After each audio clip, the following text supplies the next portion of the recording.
Look what happened. Is this crazy? It's time to play Fool and Foolisher with Dana Bash and Raffensperger out of Georgia. This is great, watching the news commentators, even in their commentary on the election, getting everything wrong. Are there any places that the vice president is overperforming Joe Biden in 2020? So we could show you that as well. We just bring that out here. Harris overperforming 2020. Holy smokes. There you go. So let this go away and see if there's anything on the east side there. Literally nothing? Literally nothing. Literally not one county? By 3% or more. Welcome to the Doug TeNapel channel. I'm Doug TeNapel. You just voted for Donald Trump. Just breathe a sigh, take it in, relax, hold on. Our panel, and let's just run down, starting with you, Audie. What are you looking for? Obviously, there's so much, but just give me one.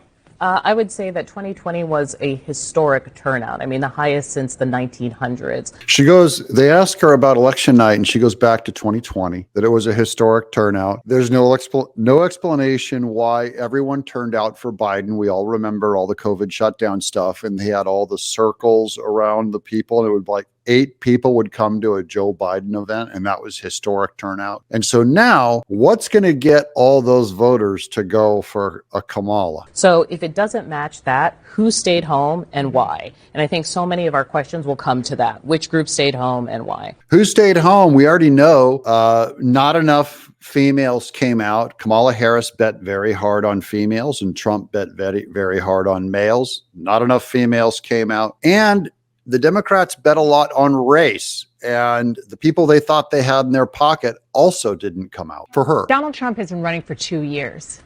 Kamala Harris has been running for 107 days. It's as if no one heard of Kamala Harris until 107 days ago, according to Dana Bash, forgetting. I got news flash for everyone at CNN.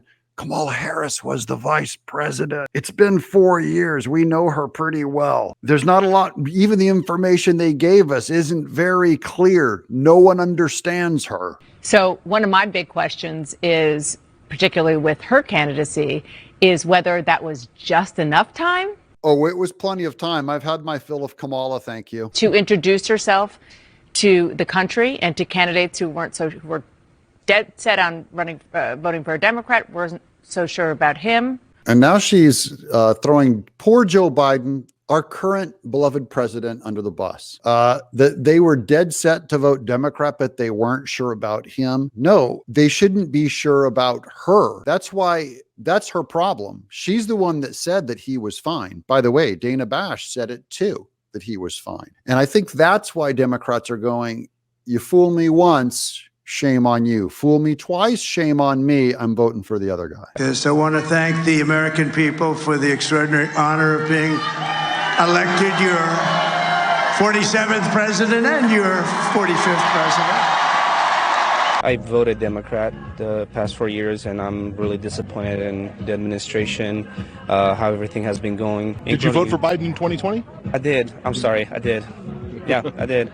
I was deceived, but I'm a walking example of how people can change their mind. Or whether she could have used a little bit more time. And no matter how much more time you'd have gotten, Kamala, if you look at her trajectory since the DNC, the National Convention, her popularity has only been going down. That is, the more that you see her, the more you're exposed to her, the less popular she gets. I don't believe they could have turned her into a popular candidate. Secretary of State Brad Raffensperger. Live coverage here on C-SPAN. Now, I'm only showing you this clip again because anytime Brad, it takes him he has to really think about it and take about 6 attempts to get a pen into his pocket. Secretary of State Brad Raffensperger. Live coverage here on C-SPAN. You should be excited if you live in Georgia. I know we have some maybe out-of-state press, but it's just exciting. Really, the big news today is we have over 700,000 Georgians who have already voted today. Just kind of prorate that out to the rest of the day. That'd be over 1.1 million, which gets us to probably right now 5,150,000. And we don't know if that trend will continue. This will truly be the golden age of America. That's what we have to have. This is a magnificent victory for the American people that will allow us to make America great again. That's really what the big news should be. Now, I'm not telling you what to print. or right. That's your job. But I think that's pretty darn awesome. Heaven forbid the press is not going to Raffensperger to have him write their article. So I know you're presuming a lot, but the big news in Georgia, I just want to know, why did so many people come out and vote this time versus 2020, to go back and answer that lady on CNN? And it's because of excitement for Trump. Then we have a few things that happen you just can't, explain. And one of them, you're in the weeds, but in Peach County this morning, it was a little cold down there. So someone plugged in the space heater that was also serving the county EMS for the election management system. And so it fried that. So it was replaced this morning. The election management system got fried because they plugged in a space heater. Now, this makes me angry. Why in the world did you have that outlet open? Why in the world did you allow just anyone to come up with a heater and plug it in? That's not the kind of security that we want around our election machines. The EMS server was put in danger of Raffensperger's incompetence. You should have been on top of that one. But that's just funny. That EMS, it operates the same way that he puts a pen in his pocket. But those are the kind of things you just kind of don't expect. Well, it's your job to expect them, buddy. It could have been so much worse. What else were you not in control of in Georgia that could have happened? Access to plugs, access to machines. The President of the United States. The U.S. President is Donald Trump. Given his lack of respect for Trump, he's getting more than he bargained for. He's bragging about the number of votes in his state. He should only thank Donald Trump for that. Thank you very much. Wow.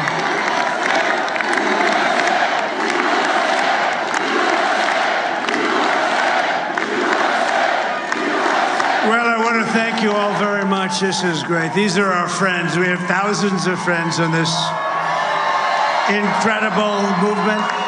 This was a movement like nobody's ever seen before. And frankly, this was, I believe, the greatest political movement of all time. There's never been anything like this in this country, and maybe beyond.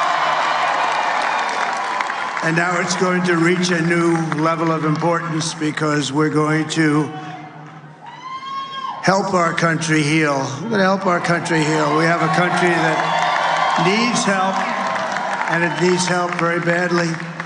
We're going to fix our borders. We're going to fix everything about our country. And we made history for a reason tonight, and the reason is going to be just that. We overcame obstacles that nobody thought possible, and it is now clear that we've achieved the most incredible political thing. Look what happened. Is this crazy? I'm Doug in Exile.